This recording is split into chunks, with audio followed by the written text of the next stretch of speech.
I'm delighted to be here in your company, and my thanks to Karen Kennedy for Habitat for Humanity for inviting me to celebrate this wonderful occasion. I think that it is one of the most celebratory occasions since I became president on November the 11th.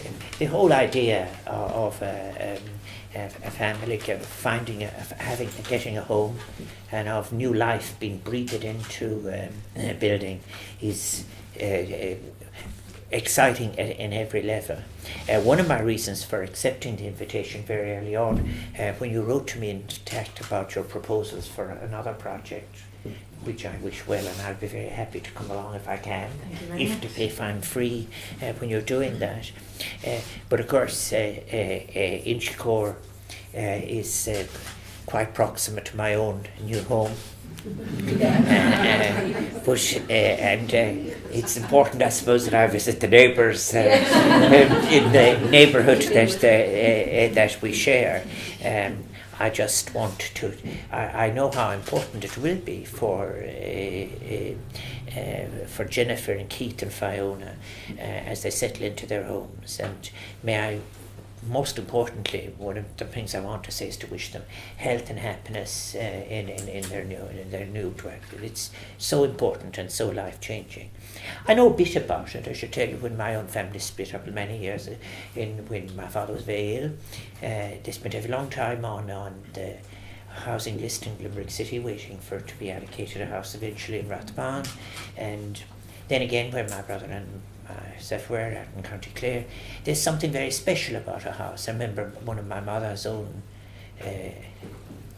spent most of her life wanting to have a house rather like the house she'd lost in Limerick. So having a home is very important. And isn't it wonderful, I think, as well, that now in 2012 we're talking about providing homes and not just units, because there's a huge difference, and there's a very big difference in what Habitat Ireland are doing in cooperation with Dublin City Council. I'm very glad, Karen, that you mentioned Vincent, whom I met on the way in. I think that is incredibly important, that the families are able to move off the list and move into this area here. When I say the word home is being very important, it's more than a roof over our heads and a safe place to live and rest. Shelter is very important, but in my other life, after 20 or 30 years, we spent a lot of time getting people to, if you like, to make sure that everyone has shelter. But it's a very significant step in rights thinking to go on and say that people should have a home. It's a whole other dimension. I think that it is in homes that relationships are established. And as well, I'm going to the United States in about 2 weeks' time, where, among other things, I will be talking about our famine immigrants and so on. But, so much of our history is about homes. It's about losing homes, leaving homes, making homes in new places, and it's at the centre of the Irish psyche. I think that it will be so important that we're fulfilling human rights thinking when people have homes, and this is a great area. St. Patrick's is very nearby, St. Pat's. I've often gone down the road there at a time when Galway United both existed and was beating St. Pat's on occasion. But these newly renovated homes on Emmett Road, they're an example as well of something that, as you described it, about how families can be actively involved and integrally involved in the creation of their new homes. I so pay tribute to the volunteers who worked with them, and I think that this is really a practical demonstration of what I had in mind myself when, in relation to my own inauguration address. I spoke about encouraging all citizens to be active in an inclusive sense, and also to participate.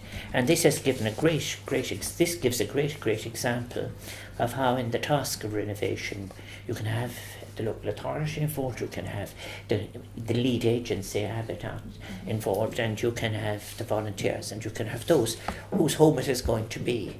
It's very interesting about when I look, when I was at an academic looking at the Irish in Britain, some of the streams of one of the things about the people who worked on the building sites is that they would come back occasionally and they'd give each other time in building their houses.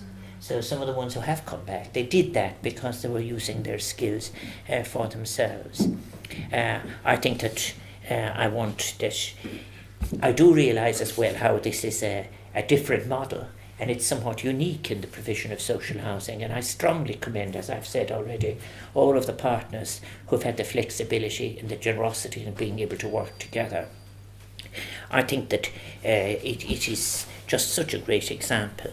I think that as well about Habitat for Humanity, it would be wrong if I didn't say about the organisation itself. I am aware of the organisation's work abroad.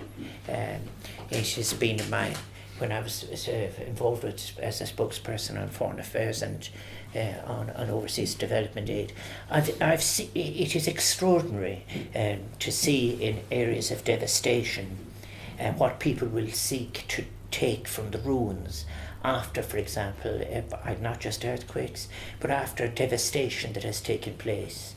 I've seen people take sheets of galvanise and to try and take them away with them, because this will be, in fact, the first piece of material used in a replacement house. People incredible. That work internationally is very, very important, because it is only when we think universally that we're actually morally evolving onto the plane where we want to be, with a different kind of world. I looked and I read about the founding of Habitat for Humanity, about Millard Fuller and his wife Linda in the United States, the philosophy behind it, the core mission of enabling people become homeowners in partnership with professionals and public bodies and donors. And it is appropriate as well that I pay tribute to those who have donated, not just their labour, many of the people who have donated the different pieces of equipment to make a home, and I very much mention that. I saw from your old figures, it's a very great achievement that Habitat has been able to say that it has helped 2 million people in over 90 countries. I think that is just a powerful statement to be able to make. The other part of it, and coming to a finish, is to simply say, there was something always not just artificial, but morally questionable about the notion that one would in fact be making speculative profit out of housing shortage, as it was called. I think that the artificiality of it was one thing, but it raised another question: is this is an area of human existence which shouldn't be really treated in this particular way. I think that we are left with an enormous problem of people trapped in different mortgage difficulties and in inequity difficulties and so forth, but more important, more incredible, as I travelled around the country for 14 months in my presidential campaign, the existence of ghost estates. And I keep on thinking of those who, for example, have longed for a home, and at the same time you have houses where should never have been built, which now have created an immense problem. And let us hope that there will be imaginative proposals to deal with all of that. May I wish Habitat for Humanity well, and I mentioned already that when you wrote to me originally, the correspondence was about Ballyfermot, Ballymine and Finglas particular. We can stay in touch on that. I do think it's great, and once again I pay tribute to everybody here. I'm delighted that Dublin City Council is represented by some of its former members who are now members of the Oireachtas. I'm glad to see here as well. There's great inspiration, and particularly by Vincent Healy, who I know what it means to be able to be an innovator in administrative options as much as in anything else, and I pay tribute to him for that. I think that I want to wish you well. I want to wish the families in particular health and happiness here. I want to thank you for making it possible for them, all of you who have cooperated in different ways. And I just think that this this is a kind of Irishness that we can be proud of at home and abroad. And all those Irish people who go abroad to address the issues of providing homes for those who've lost them through landslides, as in the case of Salvador and Honduras, remember, or in Haiti, or in Africa, and so forth. They're doing such, there's no price can be ever paid on that.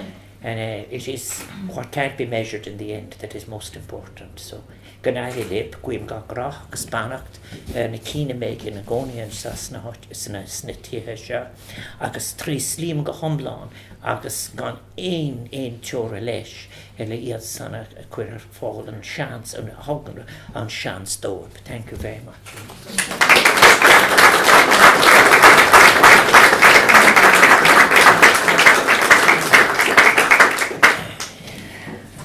I had a lot more actually to say, President, but you hit all the main points for me. We want to say how very proud that we are that you're here with us today.